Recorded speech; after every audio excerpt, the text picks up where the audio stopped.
Alright, here's our other fun luthier tool. And this is called a Magic Probe. What it is, an electronic probe that goes into my laptop, and it's got a magnetic ball. And this plugs into a USB cable, and we can map the top of this guitar to see how thick it is in various places. And you can do it with mandolins and fiddles and banjos. It's kind of fun.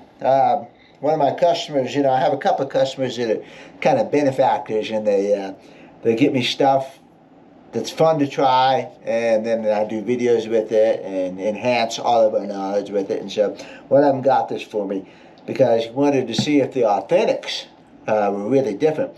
The 1942 D45 Authentic that I have over there is reported to have a thinner top than some of the other guitars, and I measured it, and in fact it has a thinner top than the D28 1941 Authentic sitting over there. So 42 D45 and a 41 D28, and the 41 Authentic has a thicker top, and I'll pop those measurements up here for you and you can look at them yourself. But this is how this thing works, and we're going to go over here and take a look at my computer real quick. This is just an old laptop that I've had for several years, and it's nothing fancy, but this is what the software looks like on this. This is like a $200 laptop that I got anyway for various things. Okay, so the software is a little bit tricky here to set up on the computer. Installation is not super easy, but I did get it going. So I'm going to plug this in. You have to recalibrate it, or you don't have to recalibrate it, but you got to connect it every time. So now I'm going to plug it in here, and what we're going to do is start with a new picture. And here's a picture. Actually, this is a picture of, I'll get my mouse to work over here. It's in a tight spot. This is a picture of the 41 Authentic right there. Okay, so I'm waiting for this to come to life.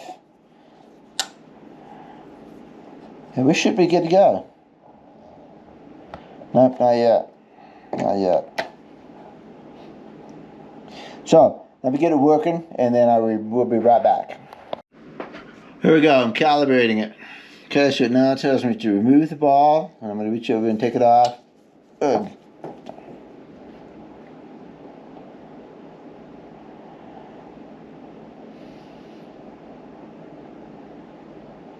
Calibration complete, and it's out of range because the ball, I dropped it.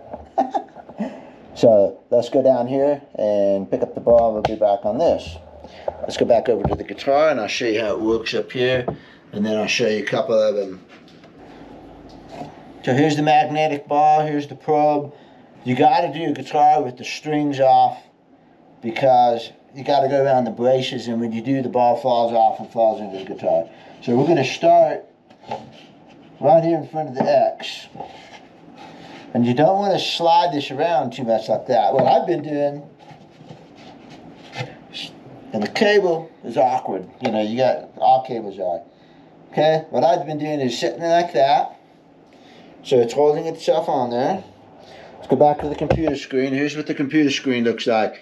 And it's telling me that it's 120 thick, which you can go compare to the Authentic. The Authentic was 90, 93. So the top on the 7028 is thicker than an Authentic.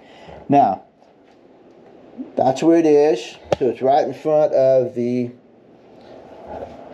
right here. So I'm going to move my mouse down to here, and that's about where it is. Click, and we record it. So I have a recording of 119 milliliters right there. Okay? And you can do that throughout the top of the guitar. So I'm going to do a couple more, then we'll come back and look at this. Okay, I'm going to give you an actual graphic of this. Well, I'm not going to talk anyway, I'll show you a graphic of it. But this is what it looks like on the computer screen now that I've done several of these. And you can see I've marked them several points over there, and clicked with the mouse. And I think there's a technique here. You want to be careful not to tilt that probe one way or the other, like this 151. That might be an outlier. I got 115, 112, 118, 119, 119, 133, 127, 119. You know, it's pretty consistent 119. I'd be careful of numbers like that. That 151 might be a mistake on my part.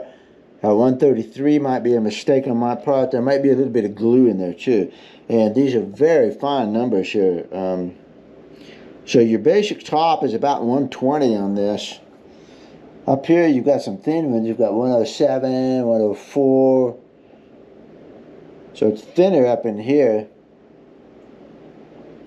But gives you a range at least. At least gives you an idea, and then you can map all that and you can see what's going on with that top. Now what are you going to do with that information? Well, I don't know. I'll tell you the truth. It's kind of interesting, though I don't think you're going to be able to take those numbers. You're not going to be able to take those numbers and backtrack to a certain guitar. So, for instance, if I measured that 1934 D28 that was so good, I don't think you could take a piece of red spruce top and measure to that thickness and produce that guitar, because you really need to know how stiff that spruce is. And so I'm not sure how useful this is, other than the fact that it is kind of interesting. I guess it gives you a range. You know, people talk about, well, what we did is we found out that that D45, that 42 was in fact thinner than the 41 on authentic. So the 42 D45 was thinner than the 41 D28.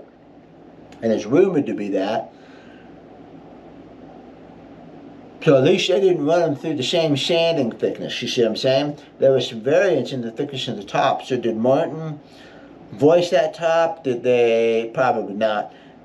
They ran it a little bit thinner, that's for sure. And both of those are a little bit thinner than the 70s D28, which is of course Sitka spruce. So I don't know exactly what you can do with the information other than to keep it on hand and go, that's interesting.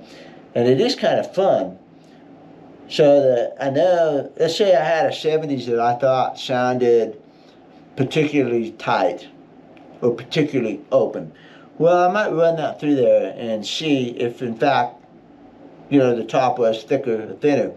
I'm interested in the backs too, not just the tops, but the backs. You know, they've got a thickness to it. And I remember one time with the late Jim Granger, who was a really excellent guitar repairman, and he worked on this guitar that I knew a little bit about. I got it back, I heard it again, I played it, and I go, gosh, it's really, really good. And it sounded so open and so old guitar sounding. And he left the popsicle brace in because he and I differed a lot on popsicle braces, you know. But I said, how'd you get that guitar so open sounding? Because to me, I was hearing the popsicle brace kind of sound.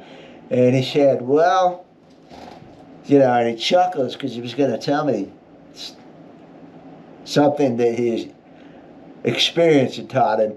He said, I thinned the back down a little bit. And I said, really? You know, and then later on I went back and I tapped that guitar on the back, and you could feel the back was a little bit lighter. He said, yeah, the old ones have a thinner back, and if they've got a thick back, it's going to sound more trebly. It's not going to have that openness sound to it. So there's a lot of sound on the back. Everybody focuses on the top, and they forward on whether it's a forward X or a rear X brace and all that kind of stuff, but there's a lot of sound in the back.